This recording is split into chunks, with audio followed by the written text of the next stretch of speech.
ಕಮಲ್ ಹಾಸನ್ ಒಬ್ಬ ದುರಾಂಕಾರಿ. ಅವನು ಪೊಂಗ. ಅವನಿಗೂ ಭಾಷೆಗೂ ಸಂಬಂಧವಿಲ್ಲ.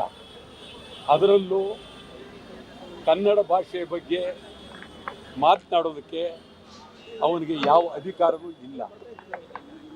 ಅವನು ತಮಿಳುನಾಡಿನ ಬೆರಕೆ ನಟ, ಅತ್ಯಂತ ಹೀನಾಯಕಾರವಾದಂಥ ನಟ. ಅವನು ತಮ್ಮ ಪಾರ್ಟಿ ಮಾಡಿದ್ರು, ಅದರಲ್ಲೂ ಅವರು ಮುಂದುವರಿಯೋಕ್ಕಾಗಲಿಲ್ಲ. ಈಗ DMK ಜೊತೆ ಸೇರಿ ಅಲ್ಲಿ ರಾಜ್ಯಸಭೆಗೆ ಬರಬೇಕು ಅಂತೇಳಿ ಭಾಳ ಪ್ರಯತ್ನವನ್ನು ಮಾಡ್ತಾ ಇದ್ದಾರೆ. ಮತ್ತು ತಮಿಳಿನಿಂದ ಕನ್ನಡ ಮುದೆ ಆಯಿತು ಅನ್ನುವ ಮಾತೇನಿದೆ ಅಲ್ಲ, ಇದು ಅಕ್ಷಮ್ಯ ಅಪರಾಧ. ಇದು ಬಹಳ ಗಂಭೀರವಾಗಿ ನಾವು ತೆಗೆದುಕೊಳ್ಬೇಕಾಗಿದೆ. ಕನ್ನಡಿಗರು ಇಡೀ ರಾಜ್ಯದಲ್ಲಿ ಇದನ್ನು ಅಷ್ಟು ಲಘುವಾಗಿ ತೀರ್ಮಾನ ಮಾಡೋದಾದರೆ ಮುಂದೆ ಪರಭಾಷೆಯವರ ದಬ್ಬಾಳಿಕೆ, ಅವರ ನಾಲಿಗೆ ಬಾಯಿಗೆ ಬಂದಂಗೆ ಮಾತಾಡೋಕ್ಕೆ ಶುರು ಮಾಡ್ತಾರೆ. ಕನ್ನಡದ ಗೌರವ, ಕನ್ನಡಿಗರ ಶಕ್ತಿ ಪ್ರದರ್ಶನ ಆಗಬೇಕಾಗಿದೆ. ಈ ಬಗ್ಗೆ ನಾಡಿನ ಸಾಹಿತಿಗಳು, ಪತ್ರಕರ್ತರು, ಹೋರಾಟಗಾರರು ಎಲ್ಲರೂ ಇವತ್ತು ಒಂದೇ ಒಂದು ಕಡೆ ನಿಲ್ಲಬೇಕಾಗಿದೆ. ಒಂದು ಧ್ವನಿಯನ್ನು ಎತ್ತಬೇಕಾಗಿದೆ. ಯಾವ ಕಾರಣಕ್ಕೂ ಕಮಲ್ ಹಾಸನ್ ಹೇಳ್ತಾನೆ ನಾನು ಕ್ಷಮಾಪಣೆ ಕೇಳೋದಿಲ್ಲ ಅಂತ. ಕಮಲ್ ಹಾಸನ್ ಕ್ಷಮಾಪಣೆ ಕೇಳೋವರೆಗೂ ಕರ್ನಾಟಕದಲ್ಲಿ ಭಾರಿ ಹೋರಾಟ ಮಾಡಲೇಬೇಕಾಗುತ್ತೆ. ಬರೀ ಕಮಲ್ ಹಾಸನ್ ಚಿತ್ರ ಒಂದೇ ಅಲ್ಲ. ತಮಿಳುನಾಡಿನ ಮುಖ್ಯಮಂತ್ರಿ ಸ್ಟಾಲಿನ್ ಕಮಲ್ ಹಾಸನ್ಗೆ ರಾಜ್ಯಸಭೆ ಕೊಡೋದು.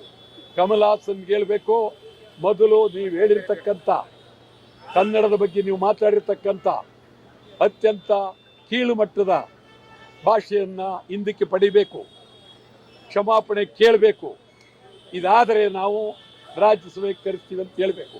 ಇಲ್ಲ ಸ್ಟಾಲಿನ್ಗೆ ಹೇಳ್ತೀವಿ, ಮುಂದಿನ ದಿನಗಳಲ್ಲಿ ಇಡೀ ಕರ್ನಾಟಕ ರಾಜ್ಯಾದ್ಯಂತ ತಮಿಳು ಚಿತ್ರಗಳು, ಇಡೀ ಎಲ್ಲ ಚಿತ್ರಗಳು ಪ್ರದರ್ಶನಕ್ಕೆ ಅವಕಾಶ ಕೊಡೋದಿಲ್ಲ, ಎಚ್ಚರಿಕೆ. ಮತ್ತು ಈ ಕಮಲ್ ಹಾಸನ್ ಚಿತ್ರ ಬರ್ತಾ ಇದೆ, ಅದರ ವಿರುದ್ಧ ತೀವ್ರವಾಗಿ ಹೋರಾಟ ಮಾಡ್ತೇವೆ.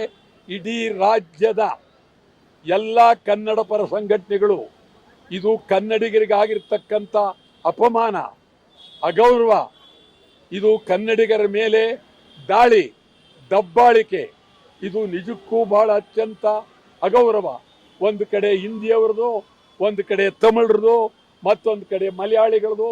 ಇದು ನಮ್ಮ ಮೇಲೆ ಇಡೀ ಬೆಂಗಳೂರು ಕರ್ನಾಟಕದಲ್ಲಿ ಪರಭಾಷೆಯವರ ದಬ್ಬಾಳಿಕೆ ತೀವ್ರ ಆಗಿದೆ. ಅದಕ್ಕೆ ಇದು ಒಂದು ಶಕ್ತಿ ಕೊಡುವ ರೀತಿ ಆಗುತ್ತೆ. ಕಮಲ್ ಹಾಸನ್ ಯಾವ ಕಾರಣಕ್ಕೂ ಕೂಡಲೇ ಇನ್ನು ತೆಗೆದುಕೊಳ್ಳಲೇಬೇಕು. ಕ್ಷಮಾಪಣೆ ಕೇಳದೇ ಇದ್ದ ಪಕ್ಷದಲ್ಲಿ ರೂಪುರೇಷೆಗಳು ಏನು ಹೋರಾಟ ಮಾಡೋದಕ್ಕೆ ಮುಂದಿನ ದಿನಗಳಲ್ಲಿ, ಅಥವಾ ಚಿತ್ರರಂಗದ ಕಡೆಯಿಂದ ಯಾವ ರೀತಿ ಬೆಂಬಲವನ್ನು ತಾವು ಕೇಳ್ತಾ ಇದ್ದಾರೆ, ಯಾವ ರೀತಿ ಅವರ ನಡೆ ಯಾವ ರೀತಿ ಇರಬೇಕು? ಅದೇ ಈಗ ನಾನು ಚಿತ್ರರಂಗದವರೆಗೂ ಹೇಳ್ತೀನಿ, ಬಹಳ ಗಂಭೀರವಾಗಿ ವಾಣಿಜ್ಯ ಮಂಡಳಿಯವರು ನೇರವಾಗಿ ಸ್ಪಷ್ಟವಾಗಿ ತೀರ್ಮಾನ ತಗೊಳ್ಬೇಕು. ಅವರು ಇದರಲ್ಲಿ ವಾಣಿಜ್ಯ ಮಂಡಳಿ, ಕರ್ನಾಟಕದಲ್ಲಿರ್ತಕ್ಕಂಥ ಕನ್ನಡಿಗರ ವಾಣಿಜ್ಯ ಮಂಡಳಿಯಲ್ಲಿ ಕನ್ನಡಿಗರಿಗೆ ಕಮಲ್ ಹಾಸನ್ ಮಾಡಿರ್ತಕ್ಕಂಥ ಅಪಮಾನ, ಅಗೌರವ, ಇದನ್ನು ಯಾವ ಕಾರಣಕ್ಕೂ ಸಹಿಸೋಕ್ಕೆ ಸಾಧ್ಯ ಇಲ್ಲ. ವಾಣಿಜ್ಯ ಮಂಡಳಿಯವರು ತೀರ್ಮಾನ ತೆಗೆದುಕೊಳ್ಬೇಕು.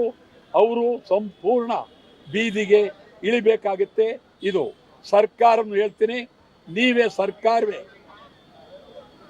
ಕಮಲ್ ಹಾಸನ್ ಮೇಲೆ ಮೊಕದ್ದಮೆ ದಾಖಲು ಮಾಡಿ, ಸರ್ಕಾರವೇ ಕೂಡಲೇ ಚೀಫ್ ಸೆಕ್ರೆಟರಿ ಅವರು ಅವನ ಮೇಲೆ ಮೊಕದ್ದಮೆ ದಾಖಲು ಮಾಡಬೇಕು.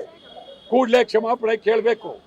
ಇಲ್ಲದೆ ಹೇಳು ಹೆಂಗೆ ತಮಿಳಿನಿಂದ ಕನ್ನಡ ಹೆಂಗೆ ಉದಯವಾಯಿತು ಹೇಳಲೇಬೇಕು. ಇಲ್ಲ ಅಂತಂದರೆ ಕರ್ನಾಟಕದೊಳಗೆ ಕಮಲ್ ಹಾಸನ್ ಬಹಿಷ್ಕಾರ, ಕರ್ನಾಟಕದೊಳಗೆ ಬರೋಕ್ಕೆ ಕೊಡ್ದು. ನಾವಂತೂ ಇಡೀ ರಾಜ್ಯಾದ್ಯಂತ ತೀವ್ರ ಹೋರಾಟ ಮಾಡ್ತೇವೆ. ನಾಳೆ ರಾಮನಗರದಲ್ಲೂ ಹೋರಾಟ, ನಾಳಿದ್ದು ಮೈಸೂರಿನಲ್ಲಿ, ಇಡೀ ರಾಜ್ಯಾದ್ಯಂತ ತೀವ್ರ ಹೋರಾಟ.